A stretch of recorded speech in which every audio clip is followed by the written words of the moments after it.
тамошобинон азиз, ассалому алайкум. Маҳфили адибони навраси телевизиони Баҳористонро оғоз мекунем. Дар маҳфили мо як гурӯҳ хонандагони китобхону китобдӯсти эҷодкори Тоҷикистон ҳузур доранд.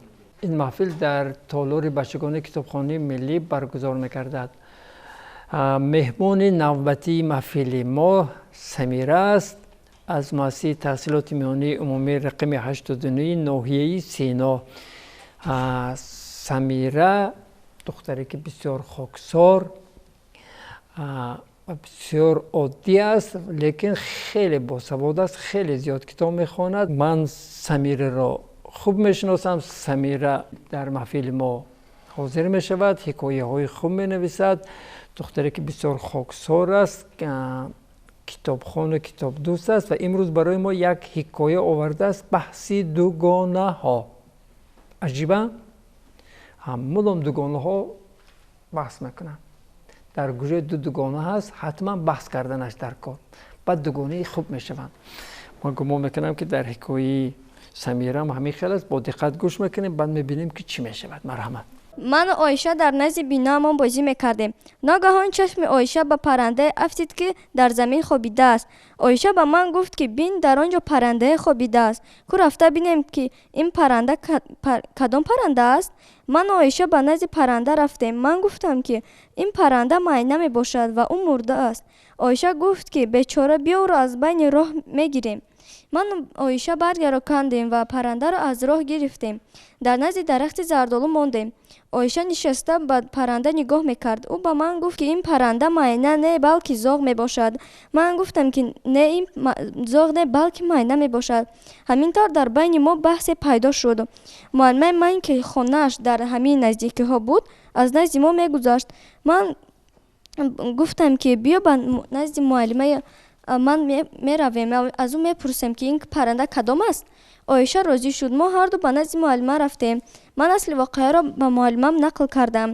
мо ҳамроҳи муаллима ба назди парранда омадем. муаллима паррандаро дид ва баъд моро шинонду гуфт, ин парранда майна ном дорад. шумо ҳоло хурд ҳастед ва байни худ барои ҳар чизе баҳс мекунед. калон ки шудед, баъд мефаҳмед. мо гапи муаллима гӯш дода хоб гуфта, баъд муаллима рафт. ман гуфтам, ки диди гапи ман рост баромадааст, ин парранда майна мебошад. Оиша гуфт, ки ту ҳақ будаем. ба ман гуфтам, ки хайр, майлаш, биё акнун бозиамонро давом диҳем, зеро мо фаҳмидем, ки ин парранда чӣ ном дорад. Оиша каме хандиду баъд ба ман гуфт, ки биё бозиамонро давом диҳем. хуб, сар мекунем аз сайёра. марҳамат. баҳси дугонаҳо ин ҳикояи Самира мебошад ва хеле шавқовар аст ва ба ман хеле писанд омад, чунки ду дугона бисёр баҳс мекунанд. хусусан ман бо дӯсти наздикам бисёр баҳсу мунозираҳо, хусусан дар бораи китоб, шояд дар бораи ягон бозӣ бошад, мо баҳс мекунем.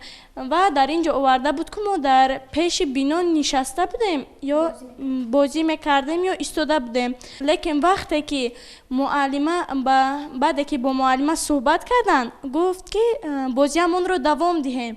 аммо дар аввали ҳамин ҳикояш нагуфта буд, ки мо бозӣ карда истодаем, мо истода будем нависта буд. ва хусусан дар ин ҷо боз овардааст, ки майна гуфт, аммо дугонааш дар ҳамон ҷо нагуфт, ки ин майна нест, зоғ аст. онро гирифта ба дигар ҷо бурда, баъд гуфт, ки ин зоғ аст. дар ҳамин ҷо агар хуб мешуд, ки дугонааш дар ҳамон назди худаш вақте ки ин мегӯяд, ки ин парранда майна аст ва мурдааст, дугонааш мегуфт, ки не, ин зоғ аст, ки мурдааст. дар ин ҷо шояд ҳикоя хубтар мешуд.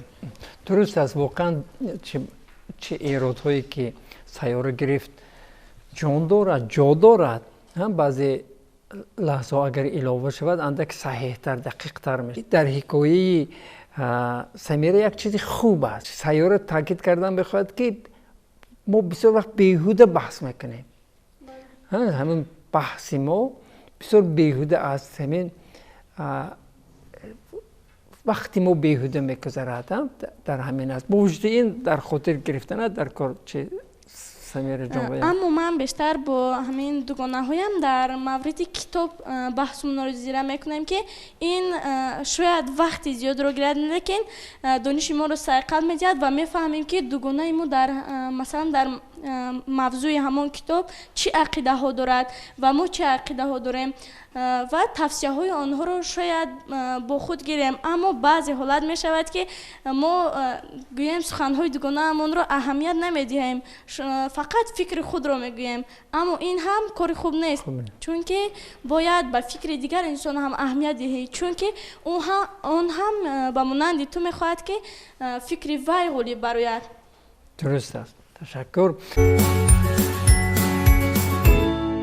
مرحمت شکرانه. حکایه سمیرا خیلی خوب است و در نام حکایهش خواننده رو جلب میکند که حکایه رو خوانیم و در یک جای حکایهش او نوشته که معلمه ما در نزدیکی ها زندگی میکرد و در جای دیگرش گفته است که من از معلمه میپرسم. من یک تاش گفته است که من از معلمه خودم میپرسم، ولی در یک جای دیگر گفته است که معلمه ما گفته است. خیلی همه چه شکرانه. انا دو نفر در کوچه دیدن که یک پرنده مرده است، میشود که میخیله بعد بحث میکنن، با همه پایش برداشته با مکتب میبرن با معلمه، بگن که معلمه این زوغ است یا اکا یا ماینه. همین درست است؟ نه. چیکار کردنشون در کار؟ آنجا در اگه نفر کلانسان آنها باید میپرسیدن. همین آنها وقتی بحث میکنن و حیران میشوند، میگن که این چی باشد، زوغ باشد یا ماینه باشد. یک آدم کلانسال از راه گذشته سادگی هم میتواند همین مسئله را حل کند. اگر همین را چکنی علاوه کنیم میشود که یک چیز خوب. در آخر کم هضامیز کنیم برای کودکان و در آخر برای دوگانه ها بحث میکنن. در آخر برای بحث دوگانه موسیقی پریده میرود و او زنده بوده است. اینش هم عجیب تر وقتی که اینها بحث میکنن. من اول فکر کردم و پریده میرود. من در دفتر نوشتم که وقتی که اینها بحث میکنن و میبینن که نیست، با یک گربه گرفته برده است. من این خیلی فکر میکردم، لیکن عجیب است. بعضا میشود که از گرمی، از تاثیر گرمی یا از تاثیر سرما یکم پرنده بیهوش شده به پیش پای ما افتاد. من یک بار شاهد شدم که یک گنجشک چی خیلی شده خطا کرد و به همین نقل به سیم برخورد و افتید. وقتی که من به دستم گرفته این تلفن را گرفتم، یکی پرید رفت. ترسیدم. برای همین خیلی میشود. اینم علاوه کردم ممکن. باز که چی گفتم بخواهد مرحمت طالب جان. اصلا سمیرا میتوانست در حکایهش بیارد که اون پرنده نمرده بود ولی زخمی شده بود و نمیتوانست بجنبد و آنها میتوانستند که با همراهی دوگانه‌اش آیشه او را به نزد یک دکتر برند و برای آنکه هم نامی ماینه را بفهمند هم به پرنده شفا بدهند و اینچنین ضرورت نمی افتاد که یک معلمه رو از خانه‌اش کشاله کرده به نزد پرنده بیارند و از دکتر نیز میتوانستن بپرسند. اینم مسئله خوب. مثلا چه بینن که بالش شکسته است یا اینکه و پریده گریخته رفتنشو چیکار کردند؟ گرفتند و بردند به دکتر. حتی شرط نیست که اگر به دکتر برن به یک آدم کلانسال هم نشان دهند، میتونه به بعضی آدم‌های غمخوار با خرسندی کنند. در آخر گویند که چه خوشکی مثلا فلانی و فلانی و فلانی از همین راه نگذشت، از ما پیشتر این راه ندید. خوب فریده مرحمت طالب جان بسیار مسئله خوب داد. اونجا چه سیاره و شکرانه بسیار خوب دادن. بیده چقدر حکایه خوبتر شده استاده است. او در آنجا گفته است که معلمه از نزدیکی میگذشت و آنها از او این را پرسیدند، معلمه‌شان این را پرسیدند و او میتوانست همین خیلی گوید که معلمه بحث آنها را فهمیده پرسد که چرا آنها بحث میکنند. خوب برای که گفتگو شود بله. چی بحث دارن؟ معلمه ها واقعا بسیار زیرک میشه و میبینن که دو شاگردشون در کوچه چه گفتگو دارد، حتما اومده میپرسن شما چی گفتگو داره، چی بحث داره. باز من مصلحت دادنیم که وقتی که دوگانه ها بحث میکنن که این یکیش میگوید این معنی، دیگرش میگوید زاغ، یگام گفته های آنها درست نشود، معلومه بیاید خودت به آنها درباره همون پرنده گوید، همین خیلی خوبتر میشه. این نه زاغ نه معنی، این چمچق باز چی شد؟ در همین شکلی که تو نویسی حکایه خوب است، لیکن با حتی تو میتونی اون وابسته به پرنده ها یک حکایه‌های خرد نویسته، فکری من چه دوگانه هایت رو رفیقانت رو هم علاوه کنی، یک حکایه‌های بود دیگر میشود. من یک چی گفتم میخوام که وقتی ما میگوییم که این معنی است یا زاغ، چندان طبیعی نمیشود. بینید زاغ از معنی خیلی فرق دارد. یکم پرنده های نزدیک باید گرفته نمود در کام، مثلا معنی و سار، خوب مسیچه و کبوتر یا قمری. همین بسیار آدم هم قمری را دیده میگن که مسیچه آمد، حالا که قمری کوکو کوکو گفته نمیتواند، فقط مسیچه گفته میتواند. قمری اندک کلانتر از مسیچه است و اندک زیباتر است. برای همین دو پرنده اگر نزدیک گیره می شود، اون چی که دیگرها گفتن واقعا یک حکایه های دیگر میشه، لیکن حکایه خودت تو نویستی، اون چی که نویستی اندک تحریر کردی، حکایه خوب است، بسیار عجیب است. فقط همین با معلم، به نزد معلم برداشته بردن شرط نیست، اون رو چیکار کردن در کار است. خیلی یک راهگذر میتواند که گوید که این فلان پرنده است. خب باز کی چی گفتم میخواد رمزیه؟ اونایی که یک بار گفتم بس است، تمام.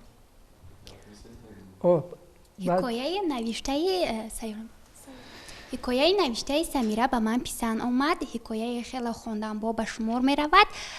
خوب می شد که سمیره در این حکایهش بعضی از کلمه ها را کمتر استفاده می برد، چنانه که من گوش کردم و بیشتر کلمه های گفتم که بسیارتر استفاده برده است. درست است. انا علمی رو من هم گفتم، میخواستم بسیار خوب است که تو گفتی.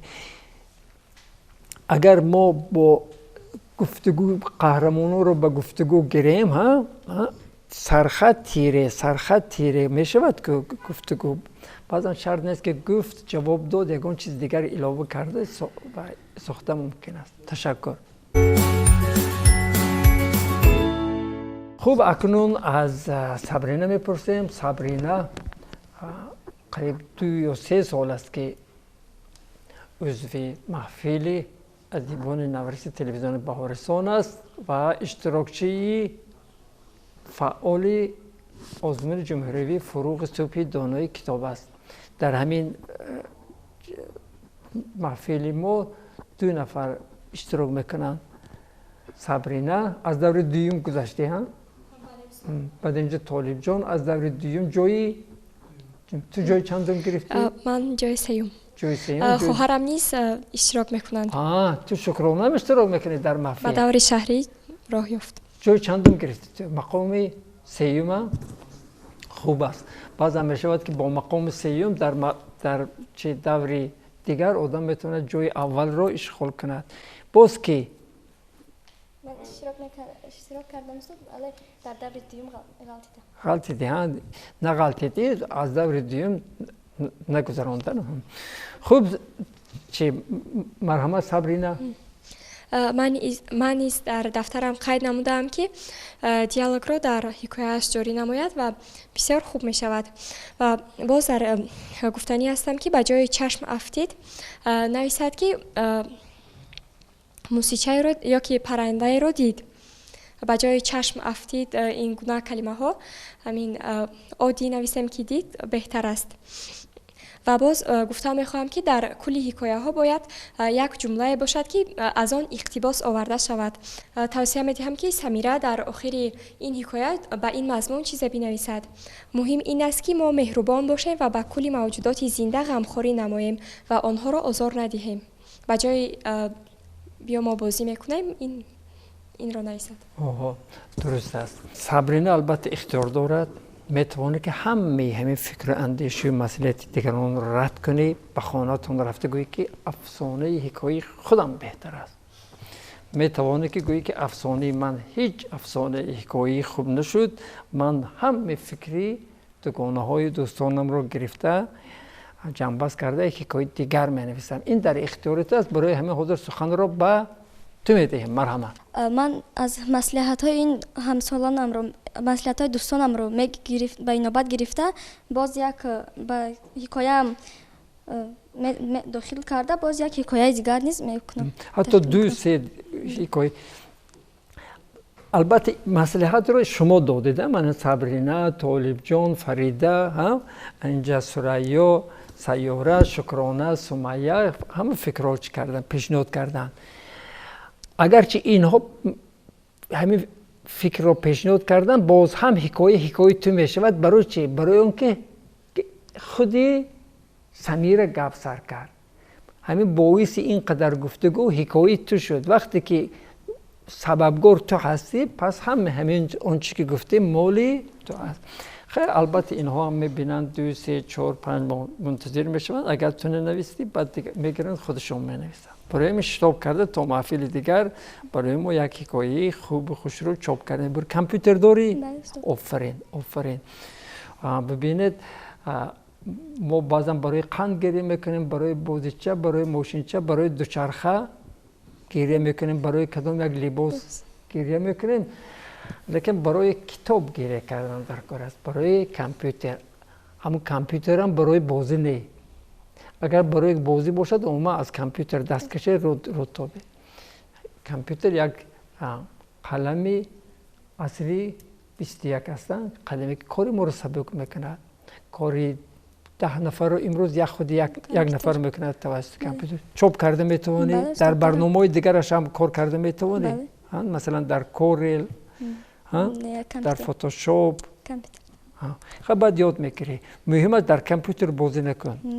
یک بار بازی کردی بعد آدم خماری میشود. خب با چی گفتم میخواهی؟ تشکر به دوستانم که به من مصلحت‌های مفید، مصلحت‌های خوب دادند.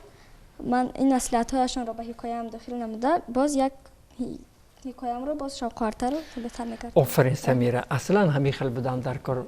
وقتی از دیگرها یک حرف، یک کلمه اگر یاری رسانه هم هرگز فراموش کردن در کار نه، منتدار شدن لازم است. من هم خرسند هستم تو چه بسیار خواننده خوب هستی، ایجادکاری خوب هستی. من از تو امید زیاد دارم، از همه شما امید زیاد دارم.